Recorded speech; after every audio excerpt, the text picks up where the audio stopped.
Olá, seja muito bem-vindo a mais um podcast da Dr. Global, o espaço onde a gente discute saúde, melhoria de qualidade de vida, mais benefícios para o seu dia a dia. E hoje eu tenho o privilégio de receber aqui um amigo muito querido, que é o Dr. Saulo Viana. Ele é um clínico geral, muito voltado para medicina preventiva. Olha que bacana esse título, medicina preventiva. Seria o sonho se todo mundo realmente se prevenisse, mas ainda hoje eu acredito, né? Você pode confirmar isso para a gente. Você acha que a maioria dos pacientes vai ao médico quando o caldo já entornou, que os sintomas já apareceram? Infelizmente, a gente ainda tem essa cultura da doença, né? Enquanto a cultura da doença dominar, a gente não vai entender que, na verdade, é muito melhor prevenir do que remediar, né? Então, o ideal é que a gente procure realmente antecipadamente para manter a saúde e não para tratar somente as doenças. E tem alguma idade específica para a pessoa começar? Perfeita a sua pergunta. Como as doenças crônicas estão aparecendo cada vez mais cedo, obesidade, hipertensão, alterações do colesterol, a gente recomenda que o mais precocemente possível, preferencialmente na infância, já comece esse acompanhamento, até mesmo para criar essa cultura de frequentar um médico, de frequentar os profissionais da saúde e promover saúde. Por falar em obesidade, vou falar de um tema aqui que sempre dá muita dúvida, as pessoas sempre perguntam para a gente, as canetas emagrecedoras. Na sua opinião, é um modismo ou elas são uma revolução da medicina? Sim, nós estamos em uma nova era do tratamento da obesidade. Essas medicações são valiosíssimas, são estratégias, né? São ferramentas que auxiliam muito o processo de perda de peso e devem ser encaradas como tal. Ferramentas, não como soluções milagrosas para problemas complexos, né? Obesidade sendo multifatorial, a gente não pode atribuir somente ao apetite o aspecto de ganho de peso. Então, as canetas ajudam sim, mas não são milagre. Mas por que tem tanta gente que perde peso? Acho que você já deve ter visto alguém assim, você que está assistindo a gente, que perde peso muito rápido e depois não consegue manter aquele peso perdido. Exatamente. Nosso corpo funciona, né, com um metabolismo um pouco cruel. A gente ganha gordura facilmente, ganha músculo dificilmente, e na hora da perda é exatamente o contrário. A gente perde músculo fácil e perde gordura muito devagar.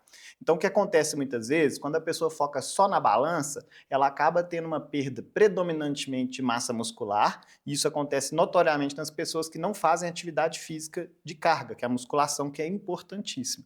Então, nesse contexto, perdendo peso, porém predominantemente de músculo, nosso metabolismo vai abaixar e a chance da gente reganhar todo aquele peso e dessa vez 100% de gordura é muito maior. Então, a longo prazo, pode ser que a gente tenha um resultado maléfico para a saúde, perdendo músculo e ganhando gordura. Porque num primeiro momento, quem não malha perde mais água do que gordura? Sem dúvida, quem não malha vai perder água, músculo e pouquinha gordura. Quem faz bastante exercício de musculação, a gente vai tentar, pelas vias metabólicas, priorizar a perda de gordura. Então, o ideal é isso, que ganhando músculo e perdendo gordura, a gente aumenta o nosso metabolismo, o nosso gasto energético basal, que a gente chama, e dessa forma a gente consegue manter a perda do peso, manter essa saúde por mais tempo. Eu vejo muita gente falar, por exemplo, que quem está na academia de uma forma recorrente, quem malha, tem mais dificuldade para perder peso. É isso mesmo ou é uma falsa percepção? Muito boa essa colocação. Depende muito de qual perfil que a gente está avaliando. Se uma pessoa já tiver um percentual de gordura mais baixo e o peso dela for predominantemente de músculo, ela vai ter muita dificuldade de reduzir esse percentual residual de gordura dela. Mas se uma pessoa que tem ali, exagerando, claro, né, metade gordura e metade músculo, ela vai ter mais facilidade para poder fazer uma perda e mudar o estilo de vida, né, e trazer alterações do metabolismo do que uma pessoa que já está adaptada. Então, a adaptação ela serve para tudo. Por isso, o exercício precisa de ter cargas crescentes, repetições, né? Mudar o estímulo para que a gente consiga ter estímulos metabólicos diferentes e produzir vias metabólicas que favoreçam mais o ganho de músculo e a perda da gordura. Na sua opinião, o que costuma dar mais resultado? Atividade física, a questão da saúde emocional ou a dieta? Sim, considerando o sobrepeso e obesidade como uma doença crônica multifatorial, ou seja, não é somente apetite, não é somente sedentarismo, não é falta de vontade, não é preguiça, né? A gente tem que entender como é. A gente não fica olhando para o hipertenso e falando, você é preguiçoso, sua pressão está alta, mas para a obesidade existe um preconceito muito grande. As pessoas acham que é falta de motivação, que é só parar de comer que vai emagrecer, que é só fazer atividade que vai dar certo, e não é bem assim. A gente tem que cuidar da esfera emocional, até porque a gente come emoção, né? Se a gente está triste, a gente come, se a gente está feliz, a gente quer comemorar, quer comer, os momentos sociais, as festas. Então, até mesmo o que a gente faz no horário de sono, a qualidade desse sono, atividade física, a dieta, todos esses fatores associados vão cair naquilo que a gente falou de analisar a pessoa e não a doença, né? Então temos que promover melhorias de toda a cascata da qualidade de vida, não somente focar na balança especificamente. Tem um tema muito polêmico, né? Porque a gente está acompanhando, muitos profissionais hoje já estão habilitados, em tese, a prescrever a canetinha emagrecedora. Na sua opinião, isso não é essa, digamos, banalização da receita da canetinha, não pode ser perigoso? Sem dúvida. Além dos riscos objetivos, né, de uma medicação que tem pequenos índices de complicação, mas existem, né, de doenças do pâncreas, de doenças hepáticas, existe também o risco da perda da massa muscular pronunciada.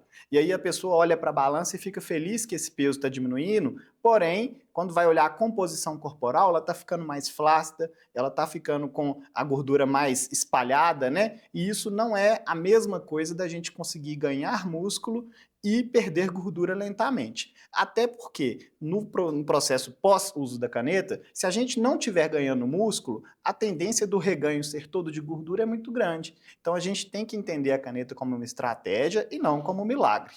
Mas você acredita que nós estamos criando uma geração dependente desses medicamentos, desses recursos para o controle da obesidade? Perfeitamente. Infelizmente, existem dois cenários. Existem as pessoas que precisam perder peso por questões de saúde e existe a perda de peso por fins estéticos. Então, as pessoas que estão buscando perdas de peso por fim estético, predominantemente encaram essa caneta como um milagre, achando que não precisa de mudar de hábitos de vida, que vai continuar sedentário e que isso, a balança caindo, está tudo certo. Porém, é aí que está a armadilha, né? Essas pessoas vão ser as que podem se tornar dependentes de uma estratégia que não vai funcionar a longo prazo, porque exatamente ela não mexeu na origem do problema. Ela está como se fosse tratando um dos sintomas, que seria o apetite, mas ela não mexe em toda a cascata de gasto metabólico, de massa muscular, de emocional. Muitas vezes o problema do paciente vai ser resolvido na esfera psiquiátrica, na psicoterapia, nos hábitos de vida, e não necessariamente no apetite. Porque, como eu falei, a gente come emoção, né? A gente tem que saber cuidar de todas essas esferas para não limitar o problema a excesso de apetite. E, infelizmente, as canetas ainda são muito caras, né, para a imensa maioria da nossa sociedade, né? E a tendência é de que o preço vá caindo porque a indústria farmacêutica vai ali dentro daquela lei da oferta e da procura, a tendência do preço é diminuir. Mas tem também uma outra preocupação que é em relação aos nutrientes do corpo, né? Esse tratamento sem o devido acompanhamento pode trazer algum prejuízo em vez de benefício? Com certeza, a gente tem que focar na melhoria da qualidade alimentar e aí não é só pensar em quantidade, em caloria, é pensar exatamente na distribuição dos macro e dos micronutrientes, ou seja, proteínas, gorduras de boa qualidade, os carboidratos são importantes, não adianta a gente demonizar o carboidrato, ele é a base da nossa alimentação, a gente tem que ter ele na nossa dieta, mesmo de perda de peso. E a perda de peso não é mais passar fome, não é mais ter restrições absolutas. Dietas milagrosas não funcionam. A gente vai trazer um resultado a curto prazo, mas a longo prazo o paciente vai ganhar.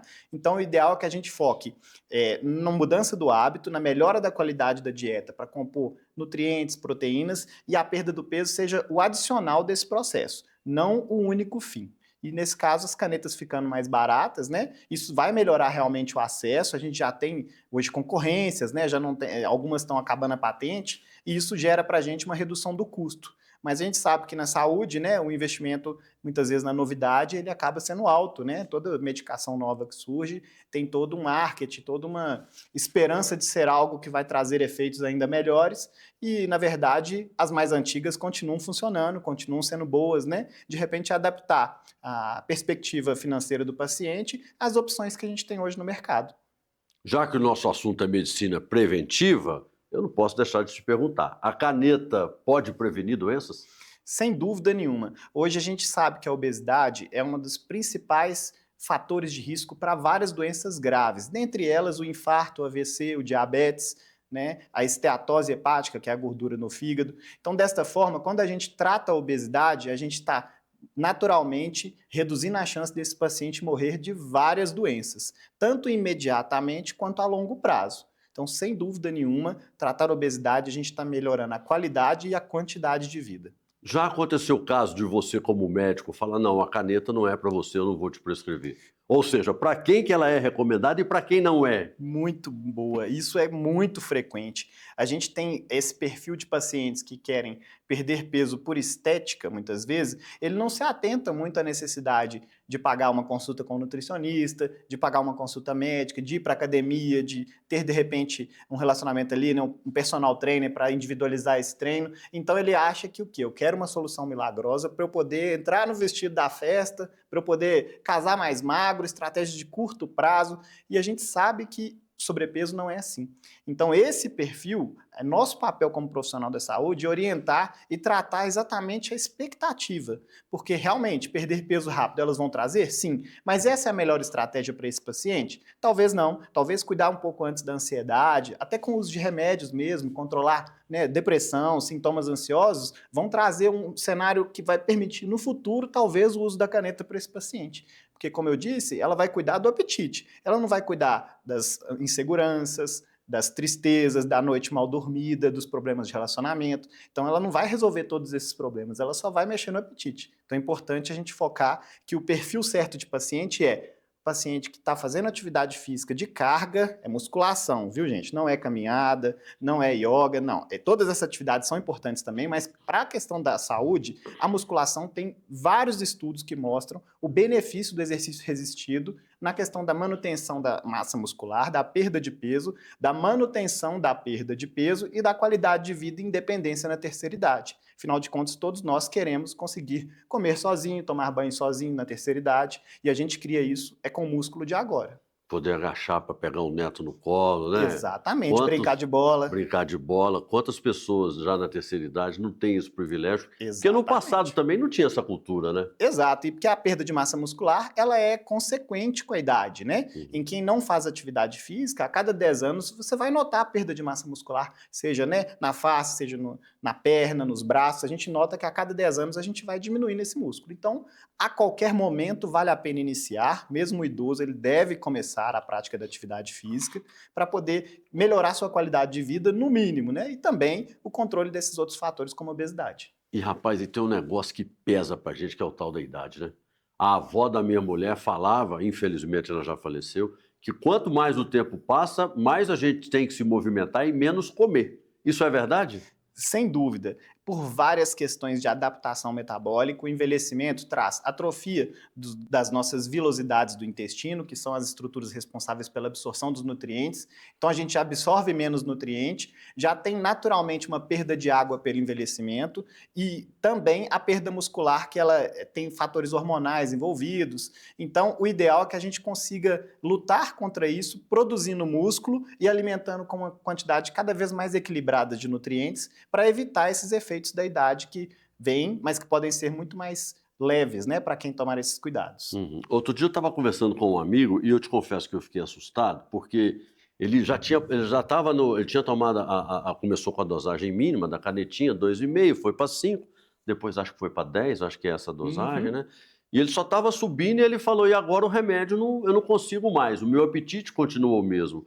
Essa caneta sem mudança de hábito é uma muleta que uma hora não vai dar certo, né? Exatamente. Além da frustração e da perda financeira, porque são tratamentos muito caros, né? Esse paciente que está necessitando de aumentos recorrentes na dose, geralmente está com erro do processo. está com erro da dieta, erro da organização do apetite, porque muitas vezes acontece o seguinte, eu consigo comer um volume menor à medida que eu uso a caneta. Então a pessoa acaba às vezes priorizando alimentos de baixa qualidade nutricional. Então ele comia mal o dia todo, grande quantidade, agora ele come mal, pequena quantidade. Então a questão nutricional fica ainda mais grave, né? Vai faltar vitaminas, vão faltar ferro, né? Principalmente a vitamina B12, é muito comum a deficiência com o passar dos anos e com dietas pobres em proteína. Então, não adianta a gente focar somente no conteúdo global do peso e esquecer esse fator alimentar. Na questão preventiva, quais seriam os inimigos da alimentação do ser humano? E quais também são os amigos, né? Aqueles que melhor fazem ali. Sim. Nós temos hoje como grande vilão o álcool, né? O álcool, Qualquer tipo de álcool? além de ser extremamente calórico, geralmente ele está associado a mais substâncias que também trazem calorias ou gorduras de má qualidade. Eu brinco que quando a gente vai tomar uma cervejinha, a gente não come alface, né? Geralmente a gente vai para uma fritura, vai para o churrasco. Então ele acaba trazendo, exato, outros alimentos que também são bastante calóricos, além da caloria dele mesmo. E nesse contexto, a gente sabe que o consumo de açúcar, por mecanismos neurológicos, induzem compulsão, induz mais vontade de comer açúcar, induz uma saciedade de curta duração, e isso é o contrário da ingesta de proteína, de gorduras de boa qualidade, e que gera uma saciedade mais duradoura e não estimula um mecanismo de recompensa lá no cérebro que o açúcar traz. Então, o vilão, geralmente, ele está na restrição de água, que a água faz um papel importantíssimo nesse processo, e no excesso de carboidratos, principalmente os refinados, né, açúcar, e os industrializados, com farinhas, né, os pães, pizza, os fast foods. Esses são os nossos vilões maiores da alimentação, tanto do ponto de vista do peso, quanto de fatores de risco para doenças metabólicas, né, como diabetes, colesterol alto, infarto, AVC. Então, o ideal é a gente usar mais o sacolão e menos o supermercado, resumindo. Muito boa essa analogia, né? Mais sacolão e menos supermercado. Menos industrializados. E no sacolão, preferencialmente, o que é orgânico, né? Exato, a gente tem que ter acesso aí a frutas, vegetais, né, de boa qualidade, preferência com a menor quantidade possível, né, de toxinas, agrotóxicos, enfim, que sejam alimentos de melhor qualidade, e lembrar das proteínas de baixo custo, que são mais acessíveis, né? Ovo, frango, são proteínas de excelente valor biológico, o leite para quem tolera bem, e a gente lembrar que talvez isso está mais presente na nossa origem familiar, no nosso histórico alimentar, do que exatamente a modernidade tentou trazer, né? A indústria teve esse papel muito ruim, do ponto de vista alimentar, que foi introduzir forçadamente o excesso do carboidrato, o açúcar, a gordura modificada, para poder trazer o paladar e atrair as pessoas. E agora a gente vive um movimento contrário, exatamente buscando alimentos mais saudáveis, mais naturais. Mas na questão da prevenção, acho que o que regula a medicina deve ser o que regula a vida, chama-se bom senso, né? Perfeito. Não é que é proibido, se eu estiver falando bobagem, me corrija, você tomar uma cervejinha, você sair para ter um momento social com seus amigos. A questão é quanto, né, que você está consumindo. Exatamente. A gente vive em equilíbrio, né? E não adianta também eu viver a gente chama bitolado, né, com a dieta e com a atividade física, sem ter momentos de prazer, sem ter relações sociais, sem ter festas. Isso é importantíssimo para o nosso aspecto emocional, para o nosso aspecto coletivo, né? Então, a gente tem que priorizar, que eu brinco assim, que de segunda a sexta a gente tem que ser muito certinho. Deixa o exagero, a exceção, para o final de semana. Porque o nosso costume, infelizmente, é de falar assim, você bebe só no final de semana. Aí você vai ver, o final de semana da pessoa começa na quinta-noite. Porque sexta, sábado e domingo já é o final de semana. E às vezes a quinta-noite já se permite. Ou seja, mais dias da semana ela está bebendo do que ela não está bebendo. Então a gente brinca que para permitir que a gente possa ter uma confraria, um jantar, um momento familiar, a gente cuida durante a semana e trata isso sempre como exceção. Não pode ser o quê? Querer viver todo dia de sábado. E na sua opinião, você também é adepto daquela teoria da compensação? A pessoa hoje comeu demais, exagerou. Amanhã ela pode compensar, comer menos ou praticamente ficar em jejum para poder fazer uma distribuição mais igualitária? Excelente pergunta. O problema disso é cair naquele mecanismo, né, que a gente acha que vai conseguir sempre compensar o prejuízo do dia anterior. Quando a gente viaja, né, ou quando a gente enfia o pé na jaca ali, depois fala, vou fazer muito aeróbico, isso a gente deve evitar a todo custo. Primeiro, a gente sabe que o gasto energético, né, na atividade física, ele tem os seus platôs e as suas características. Exagerar em atividade física aumenta o risco de lesão, e aí a pessoa vai ficar sem malhar por mais tempo, o prejuízo vai ser bem maior. E outra, perdas rápidas, como a gente falou no começo, perdas rápidas geralmente de peso são água e músculo. Gordura a gente perde devagar. Assim como esse ganho também, ele não vai ser assim, hoje eu comi muito, amanhã eu tô com 2 quilos de gordura a mais. Não, existe a retenção hídrica que o carboidrato traz, né? O açúcar traz água junto. Então, quando a gente fica inchado após umas refeições mais copiosas, é muito pela retenção de água, não deu tempo ainda de formar gordura. Então, o que a gente ensina sempre é o seguinte, o paciente volte para a rotina o mais rápido possível. Não tente dietas milagrosas, não tente desfazer o que foi de ruim do dia anterior. Mantenha uma rotina saudável, porque o seu balanço energético vai estar tendendo a negativo sempre, né? Ou seja, vai tender mais a gastar gordura do que a acumular, e dessa forma, voltando por equilíbrio, as coisas naturalmente se encaixam, sem sofrimento psíquico, sem culpa, né? Sem achar que agora eu vou ter que mudar toda a minha vida porque ontem eu fui péssimo. Não, a gente pode melhorar cada dia um pouquinho, fazer um pouquinho mais de atividade, subir de escada ao invés de pegar um elevador, começar com pequenos movimentos diários. Todo mundo consegue começar, seja 10 minutinhos de caminhada, seja uma corrida, preferencialmente chegar na musculação, mas não deixar assim, enquanto eu não consigo fazer musculação, não faço nada. Se essa não é a sua possibilidade por enquanto, começa a usar a escada, começa a se movimentar, desce um ponto antes, né, no ônibus, anda um pouquinho. Então talvez deixar para não esperar o perfeito. O feito é melhor do que o perfeito nesse caso. E aquele método de contar calorias ainda funciona? Muito bom. A gente sabe que perda de peso envolve um gasto maior do que um consumo energético. Então isso é um fator matemático que nunca pode ser desconsiderado. Mas não é só isso, né? O processo não é simplesmente uma matemática de mais e menos, vou ganhar ou vou perder peso.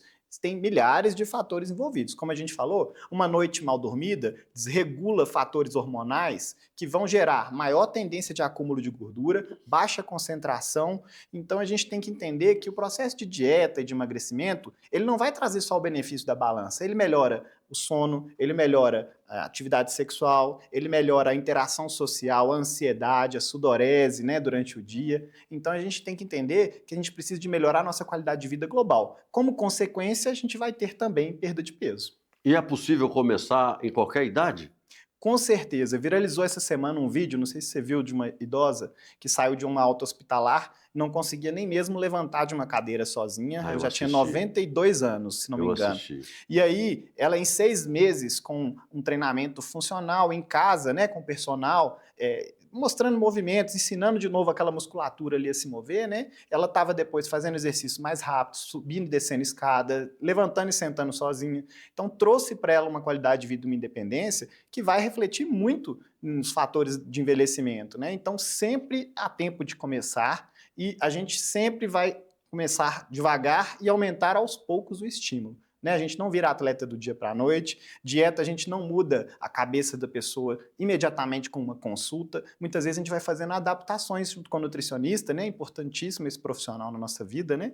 A gente faz adaptações, molda o paladar, molda os costumes alimentares da pessoa, porque fazer dieta não é ruim, não é caro e não tem esse negócio de passar fome. Então sempre há tempo de começar. E é saber comer, né? Exatamente. Eu assisti também uma outra reportagem outro dia de um senhor de mais de 100 anos, que ele faz musculação de forma regular.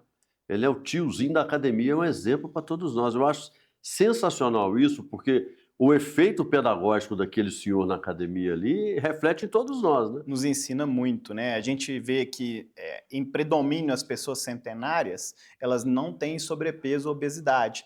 Observe para você ver, as pessoas que se aproximam ao passo de 100 anos, geralmente elas são mais esguias, né? E isso não é à toa. A obesidade, neste aspecto também, interfere na sobrevida.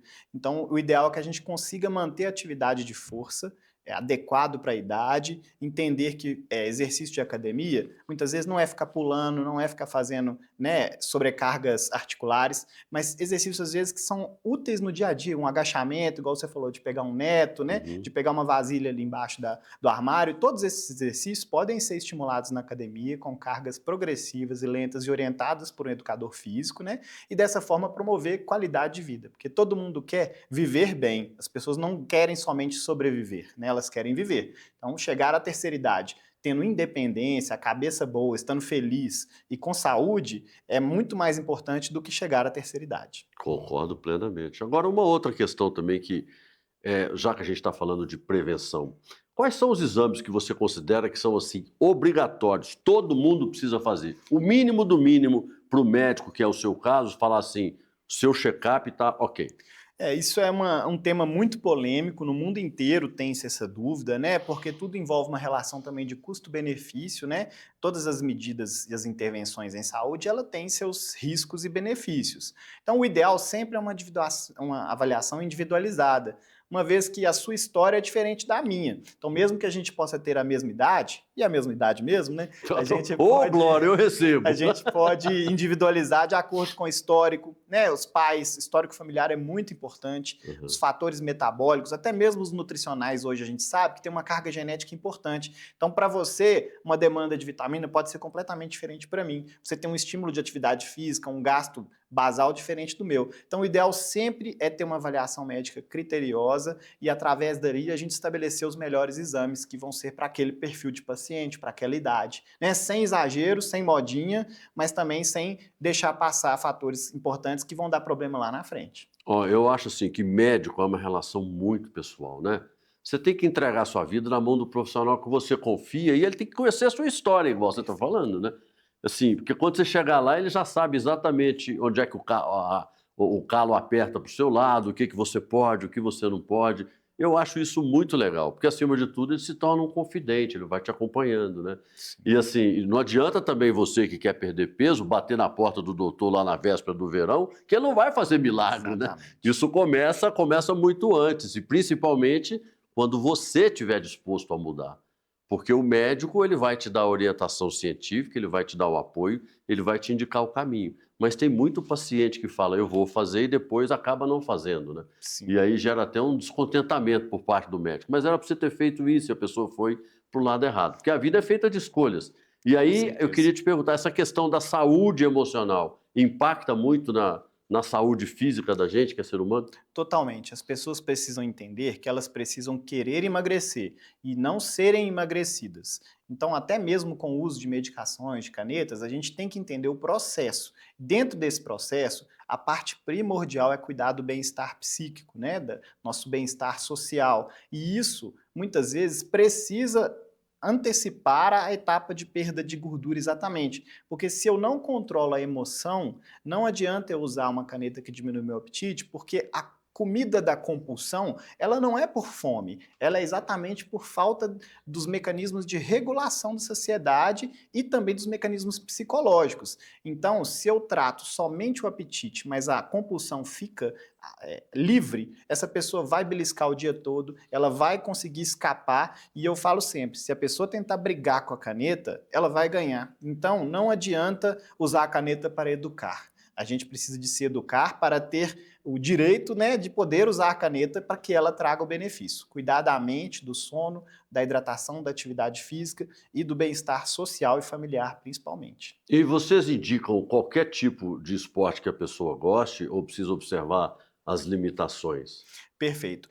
Temos muito que observar as limitações. A gente tem que colocar a primeira visão sempre de que pessoas que fazem atividade física tendem a ter melhor qualidade de vida e maior duração. Então, não podemos deixar de fazer atividade física porque um dia eu tive um problema no joelho, um dia eu tive um problema no braço. Então, a gente tem que priorizar exercícios que tragam ganho de massa muscular. Então, novamente, a musculação é insubstituível, não existe nenhum exercício capaz de trazer os mesmos benefícios e associar a ela outras atividades que a pessoa goste como forma de prazer e de estímulo. Mas o ideal é que todo mundo fizesse a musculação e mais exercícios aeróbicos que são mais prazerosos geralmente. Ou seja, como tudo nessa vida, o resultado que você quer depende de você mesmo e precisa de duas coisas, disciplina e persistência, né? Com certeza. Não é na primeira semana que você vai alcançar aquele resultado que você quer. Por isso a importância da prevenção.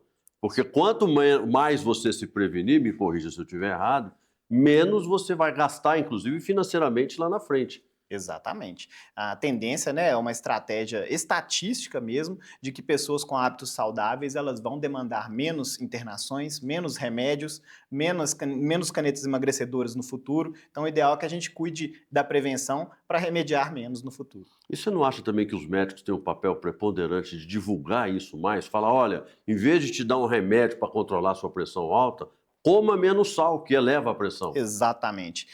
Nós vivemos um momento científico muito delicado, né? Assim, existem interesses econômicos que estão muitas vezes suplantando a questão da educação e o dever ético mesmo do profissional da saúde. Então, hoje a gente precisa de mais espaços assim que a gente possa falar de saúde, de prevenção, sem viés econômico, sem estar querendo vender nada, né? Porque hoje, infelizmente, vários profissionais estão deixando de ter o seu lado humano e o seu lado ético, pensando somente em interesses financeiros. E pensa qual vídeo que vende mais. A gente falando aqui que precisa de fazer atividade física, de ir no nutricionista e fazer uso de medicações para emagrecer, ou simplesmente falar que o remédio X promove 25% de perda de peso. Esse vai viralizar e as pessoas querem essa solução fácil, que custa caro e traz consequências. Ô, gente, toda conversa boa acaba rápido, né? Que Impressionante. pena, muito obrigado, viu? O que você diria para as pessoas que estão nos assistindo? Dê uma dica de ouro para as pessoas cuidarem melhor da saúde aqui no final, por favor. Perfeito. Importante, gente, entender o processo. Buscar a ajuda de profissionais que estão querendo te acompanhar a longo prazo, não cair no papo da dieta milagrosa, não cair no papo do remédio que vai fazer aquilo que você não está disposto a fazer. E outra, a pessoa tem que querer. Não adianta você querer emagrecer o seu filho, seu marido, sua esposa. A pessoa tem que entender a necessidade desse processo, estar disposto a fazer escolhas, a abrir mão de algumas coisas que gosta. Porque se o paciente chegar no consultório também não estiver disposto a abrir mão de nada da rotina dele, mudar nada, ele está gastando o meu tempo e o dele. Então, assim, precisa de estar disposto a fazer mudanças, entender que não precisa de sofrer e passar fome, porque isso muitas vezes gera um resultado rápido, mas não gera manutenção. Então, constância, voltar para o basal de boa qualidade quando a gente escorregar e saber sempre estar rodeado, né, de profissionais e de orientação de qualidade para a gente poder ter melhores escolhas. Para a pessoa que quer esticar essa prosa e fazer uma consulta, como é que te acha nas redes sociais? Buscando o meu nome mesmo, né? Saulo Viana, lá no Instagram a gente tem o Dr. Saulo Viana, Dr. Saulo Viana, e também nas buscas pela internet vai encontrar o consultório e tudo, onde a gente pode ter um espaço para conversar melhor sobre isso. Que coisa maravilhosa. Obrigado pela sua presença aqui, obrigado por esses preciosos esclarecimentos. Volte mais vezes, as portas estarão sempre abertas para vocês aqui. Será sempre um prazer trazer informação. Para nós é um privilégio muito grande. Para você que está nos acompanhando, muito obrigado pela companhia e até a próxima, se Deus quiser.